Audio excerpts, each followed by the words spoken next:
does Hideo Kojima get his ideas? In this podcast, we take a deep dive into his brain and shed light on his creative process. Hideo Kojima presents Brain Structure. こんにちは、小島秀夫です。ポッドキャストプログラム、Hideo Kojima Presents Brain Structure. Hello, I'm Hideo Kojima, here with the podcast program Hideo Kojima Presents Brain Structure. We have a special guest with us today, so my partner will be, as always, this guy in Los Angeles. Thank you very much, Mr. Kojima. Hello, everyone. I'm Jeff Keighley, producer of the Game Awards, and TGA, the Jeff's Answer. Mr. Kojima, as always, it's such a pleasure emceeing Brain Structure with you. And today, we have a very special guest who is the director of 2022's top hit movie, Top Gun: Maverick. I've known him for a long time. He got his start, as you're about to hear, working actually in the video game world, doing a bunch of classic video game commercials. And of course, he's gone on to direct some incredible films, Mr. Joseph Kosinski. So without further ado, let's dive into this conversation. Joe, welcome to Brain Structure. Thank you very much. It's great to be here. 僕もトップガン、マーベリック3回見たんで。 I saw Top Gun Maverick 3 times, and I'm gonna go see it some more since it's still playing. I ordered the Blu-ray already too. I also love Tron Legacy and Oblivion. Thank you very much. Well, I appreciate that. Yeah, I mean, Top Gun is one of those things where you could have never predicted it, you know, and obviously I'm just thrilled and very grateful that people are seeing it on the big screen multiple times, which is, you know, what we designed it and hoped how it would be seen. And yeah, it's been a really fun to watch that film kind of, you know, get a life of its own. 今の世代ってThe current generation watches stuff like YouTube on smartphones or computer screens, and many people have stopped watching TV too. I think most of them only ever look through a small frame, a small screen, even movies. I'll bet those people were really shocked after seeing Maverick at the movie theater. Our generation grew up with movies, so seeing this movie on the big screen reaffirmed our love of movie theaters. But for the younger, smartphone generation, I don't think they've experienced anything like it. In video games, you become the player and enter the world that way. And in movies, you either follow the back of the protagonist's head or through the lens of the cameraman. With smartphones or tablets, you can't immerse yourself into that small rectangular frame. But screens at the movie theater make you feel like you're walking 2 or 3 steps into the screen, giving you a realistic simulation experience. And with Maverick, there's IMAX and Dolby Atmos too, so what you're seeing is actually a screen, but it feels like you can see the world around you. That realistic presence must have taken that generation by surprise. Yeah, I don't think there is any replacement for the big screen experience, you know. Certainly seeing a story on a 60-foot wide screen that fills your peripheral vision is a different experience than looking at it on something in your hand. The sound that you get when you go to a great theater, the kind of sound that shakes you, you know, in your belly, that kind of power, that kind of sound pressure, you're never going to get through a pair of headphones or an iPhone speaker. But I think most importantly, the most powerful thing that cinema can do is the collective experience of watching it with a group of people and feeling the way that a laugh can spread through a crowd, or you can hear someone crying during an emotional scene near you. That's the kind of thing that no technology that you hold in your hand can replace, and that's something that cinema will always have, and something that we just need to keep making content for. And that's what I'm excited about, is, you know, thinking about stories that need to be told and seen on the biggest screen possible, and keep that, you know, form of entertainment alive and thriving. 36年前 Well, what's amazing about this movie is the first one was 36 years ago, which is actually the same year that I entered the game industry. But it's not really a remake, although it can be considered a remake. And it's a sequel, but you can also say that it isn't. And the most remarkable thing about it is that the people who saw the first Top Gun are now married with kids, and they probably took their kids to see Maverick. There's the parent generation who first saw Top Gun and then watched Maverick, and there's a generation of kids after that who saw Maverick first and then went back to watch Top Gun. Times have changed so much so quickly. Our world, our culture is different now. Yet, one movie over a span of 36 years has been reborn and has succeeded in reconnecting families, generations, and family values. I think that's incredible. Yeah, well, I mean, the themes in the film are very universal. You know, it's a story about friendship. It's about sacrifice. It's about competition, and these are things that I think everyone can relate to in their lives. We just, you know, have the opportunity to tell this story in a world that few people get to ever experience. And you know, the world of being a naval aviator and strapping yourself into one of these incredible machines that allows you to, you know, propel yourself across the heavens at, you know, twice the speed of sound or 10 times the speed of sound if you know, I'm talking about the Dark Star sequence. And that's what movies can do. You know, they can put you in the point of view of someone who's doing something extraordinary and give you a window into a world that you'll never ever get to see with your own eyes, but make you feel like you're there. And if you can tell an emotional story at the same time, is the challenge and why, you know, I love my job. Wait, Joe, when you talk a little bit about, you know, those game commercials, because I think that's such an interesting entry point. And then once you did Mad World, I think then you know, kind of became known as the guy that did these amazing game commercials, and that led to, you know, Halo and Destiny and, you know, a bunch of others. How did that happen for you? Like, what appealed to you about doing those gaming commercials back then? I mean, I think the appeal of, well, first of all, I just wanted a job. Okay, I'd moved to Los Angeles in 2005, wanting to work as a director, and I spent the first year and a half pitching on project after project, and I got none of them. I think I pitched on 27 commercials and I got 0.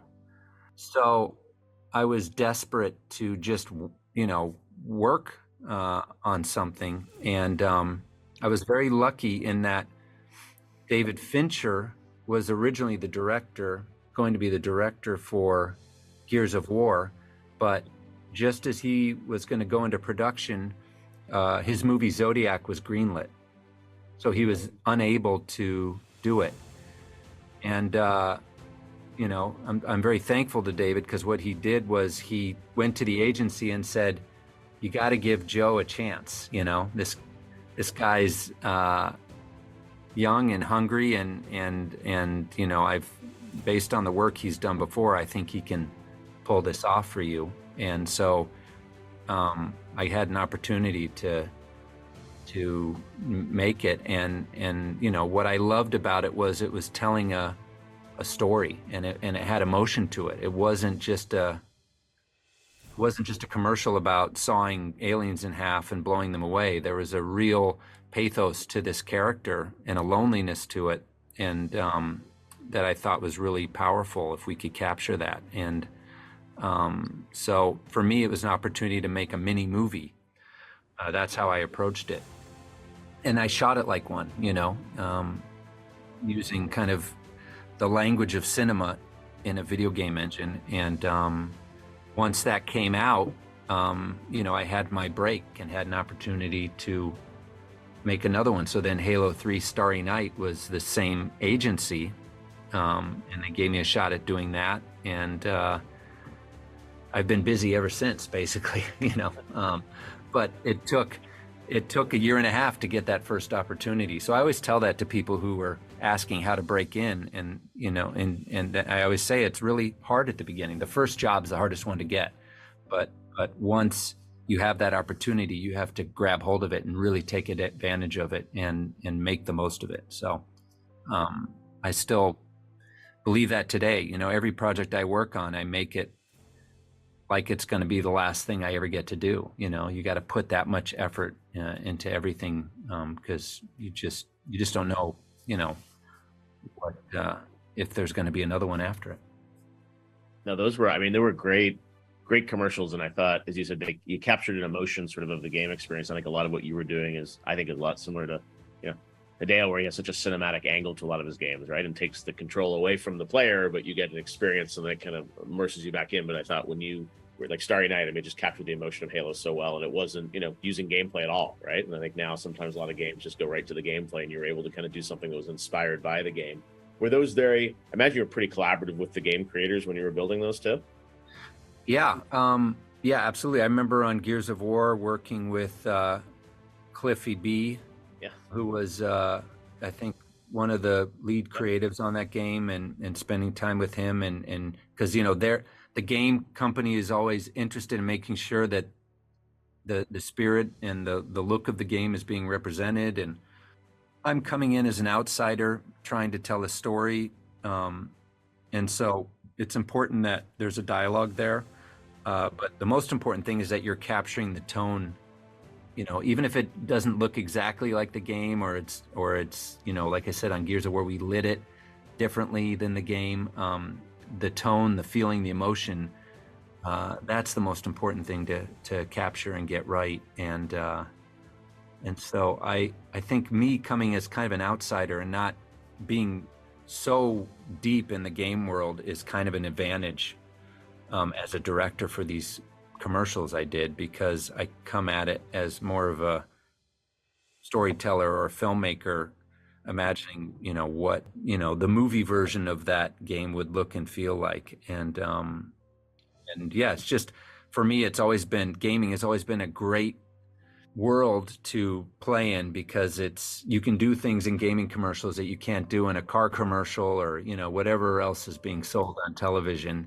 Gaming trailers and commercials, you can really tell a story and evoke an emotion and take people to another world in a way that movies do. So that's why, you know, I think I was drawn to that at the beginning of my career, and kind of led to, you know, those two commercials, Gears of War and Halo, were what really got me Tron Legacy.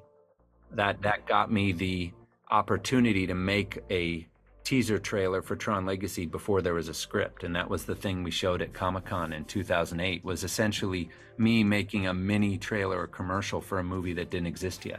クリフィー B は映画好きなんで、すごいいい化学反応だったと思うんですけど。Cliffy B has a passion for movies too, so I'm sure you guys had a great connection there. I haven't seen him in a while, maybe 4 or 5 years. He reached out to me not too long ago on Twitter saying, I want to meet up. But anyways, so Joe, you got your start with CG and moved on to games and using VFX, and now you're making movies like Top Gun, where you're filming actual fighter aircrafts in the sky. What are you feeling right now, from your perspective, having seen things from a digital standpoint? I call digital magic, but there are some old-fashioned directors who dislike digital, and I think that sentiment may be on the rise right now. But you can do both. You're kind of in the middle. So, what are your thoughts? We were talking a bit before we started recording this, but I think movies and games are totally different, like 180 degrees different. But I believe that the gap between the two will shrink over time. I would love to hear what you think about that. Well, even on my early CG work, the goal, or what I was trying to do is always to make it feel as photographed as possible. So when I was doing my own CGI work, it was great because I was teaching myself about all the things that make an image feel like something real. So it's lighting, global illumination, depth of field, how the camera moves, all those qualities I was trying to work into the CGI work to make it feel real, and it really taught me a lot about the physical world of cameras and lighting and atmosphere and all those kind of tiny details that tell the human brain that what you're looking at is real and not a construction. So I think that's why I'm so drawn to capturing things in camera, because it allows me to get things for free that I know are very, very, very difficult to get on the digital side. So on the other hand, I know that there are things that you can never photograph for either because it doesn't exist and it's only exists in your imagination, or because filming it would be so dangerous that you'd be putting people's lives at risk, you know, which was the case with Top Gun. So having a background in digital, I think, has allowed me to shoot live action material and integrate digital elements into it in a way that people aren't able to spot, and therefore the illusion remains intact, and therefore they're not thinking about whether or not something's real. They're just following a story and getting emotionally involved because they never question it. And I think that is the power of digital tools, is the magic trick of cinema, in that what you're seeing all feels real, and therefore what's happening on screen makes you feel something authentic and something that really moves you. CG であれば I see. どんなカメラ So as you know, with CG, you can shoot in one take, regardless of what camera you're using. For example, Peter Jackson had a difficult time filming the scene where they zoom in on the inside of an airplane and go through the window, but now we could easily do that with CG. But also, now that we have drones, anything that was only possible with CG can be done with a real camera. I think drones will continue to improve, and they'll be able to handle all kinds of movements.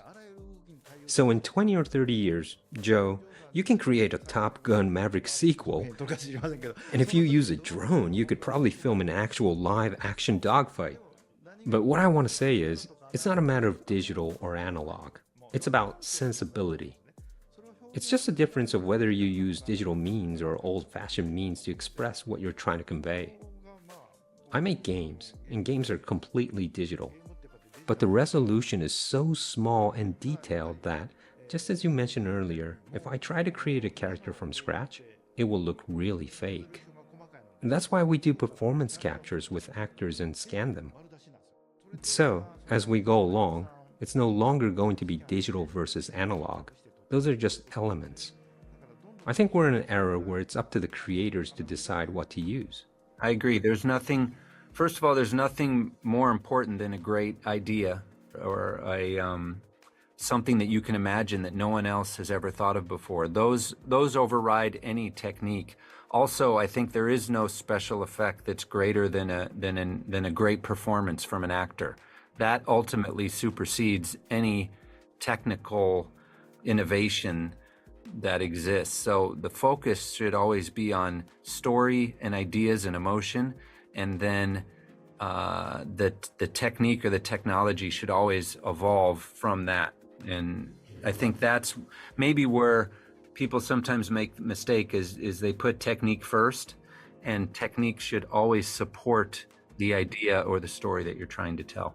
ちょっとこれだけ言いたかったんですがトロンレガシー Yeah, there's one thing I wanted to tell you. You know how you made Jeff Bridges younger in Tron Legacy? That's only possible because it's digital. You made an analog physical actor younger using digital techniques. You sort of went beyond time. I thought that it took a lot of courage to do that. 行為だと思うんですけど But I saw that and did something similar in Death Stranding. The actress, Lindsay Wagner from The Bionic Woman, was my favorite actress growing up. So I wanted her in the game, and when I saw Jeff Bridges, I thought about doing the same thing with Lindsay. And that's exactly what I did in Death Stranding. デスストでやった I just wanted to tell you that. Wow, thank you. Well, yeah, certainly on Tron, we really we pushed forward in so many different technologies at the same time. Definitely stretched boundaries of, I think, what I probably should have done on one movie, between shooting it for real in 3D, shooting it with lit suits, and then creating a completely digital character. But to me, Tron was the kind of film and story that demanded an ambitious approach. And although I don't think we succeeded in every aspect on every shot, I am proud of the fact that we really went for it and tried to push the boundary of what was possible. And in doing so, I think we did create something really unique that I'm very proud of, 12 years later. Oh, well, no, I think I wanted to maybe talk a little bit more about this coming merger of, gaming and film. And we've talked about, Unreal Engine and some of the technologies. And Joe, you obviously, came out of the digital world, making analog films. And Hideo, you're doing, digital games, but thinking sort of cinemagraphically about sort of how you're going to build things.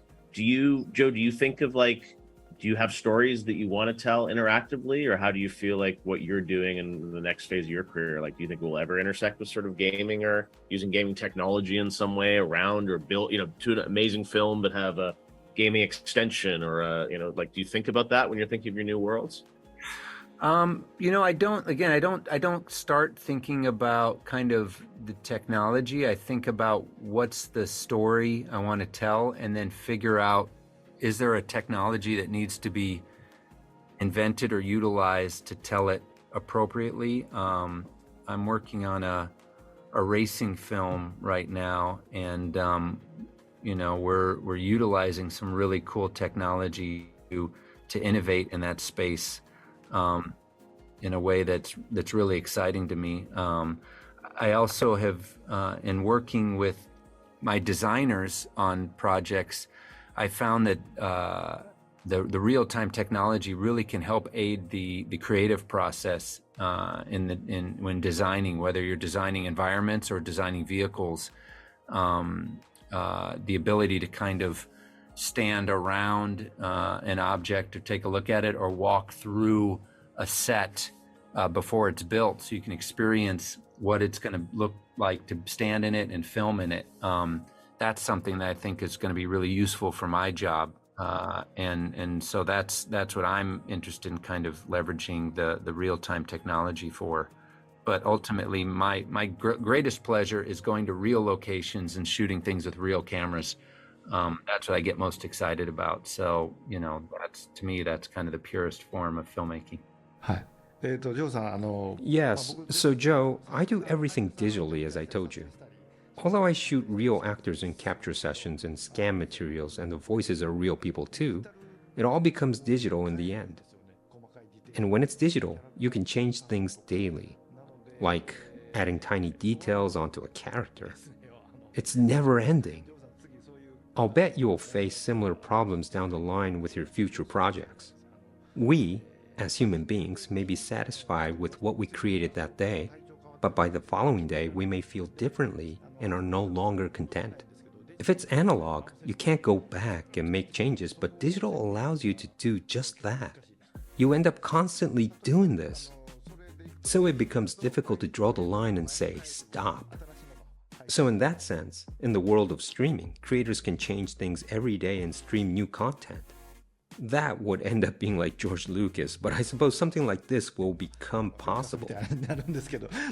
Although, I don't think I would recommend it. Yeah, no, I think it's important. I think, you certainly need to take your creative process to an endpoint where you feel like you're happy with it. But I also feel it's important to not dwell and always look forward towards the next thing. I think it's a healthier process to kind of take on a new challenge. For me, the filmmaking process and doing something new every 2 years is a cycle that I really like. I like leaving projects behind. I don't watch the movies I've made usually after I've made them, because for me, you need to kind of release it, let go, and start on something new. I think that's a healthy way. So yeah, I'm hoping not to go back and retouch the movies I've done before. That would, except for maybe one shot in Tron Legacy I'd like to change, but otherwise everything else. ものづくりってYeah, I agree. I think that creating things is a means to say goodbye to your past self. So I think what you're saying is exactly right. In the gaming industry right now, people won't let it go after you made one thing.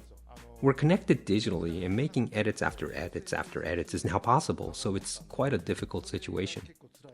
You receive feedback from users, and so you have to continue making corrections, including downloadable contents. And users expect and demand that from you. That is tricky. Yeah, when you start taking direction from your,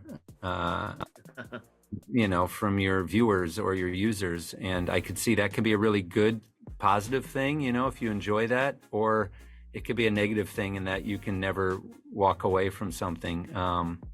But I think I imagine you have the ability and power to stop that process if you want and move on anytime you want. And that's just something, I guess it's a personal decision. Awesome. Well, that was great. Thank you so much, Hideo and Joe. Talk to you again soon. Yeah, Hideo, thank you so much for setting this up. It's an honor to meet you, and I look forward to hopefully seeing you in person later this year. いや、ありがとう。 Thank you so much. Yes, let's meet up if we can.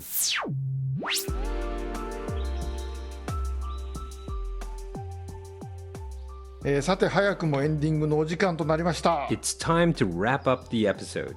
That's right, Hideo, and it was so great to have Joe with us. I worked with him a little bit, probably about a decade ago, when he was doing Tron Legacy, and we did something at the Video Game Awards with him and Olivia Wilde, which was really fun. And I always admired how he was able to get Daft Punk to do the soundtrack for that movie.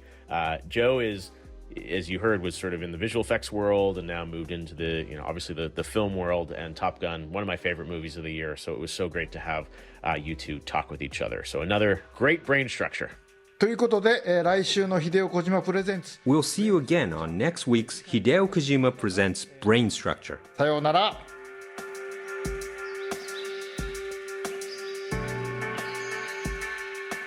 Hideo Kojima Presents Brain Structure is a production by Spotify Studios in association with Kojima Productions and Fam Inc.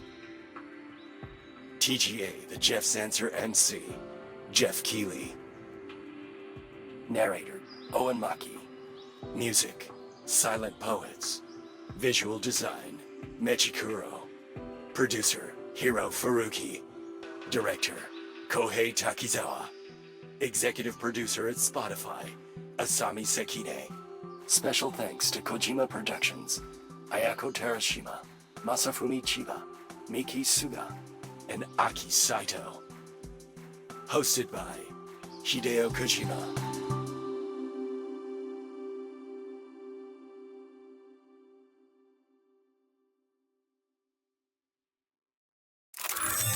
It was so fun to hear Mr. Kosinski talk about movies and his involvement with the video game industry. I think I'll watch Top Gun Maverick again, this time on Blu-ray. Coming up next week, Hideo Kojima will announce his top 12 mystery books of this year for his book fair, Hideo Mysteries 2022. He'll talk about each book and why he loved it. Stay tuned.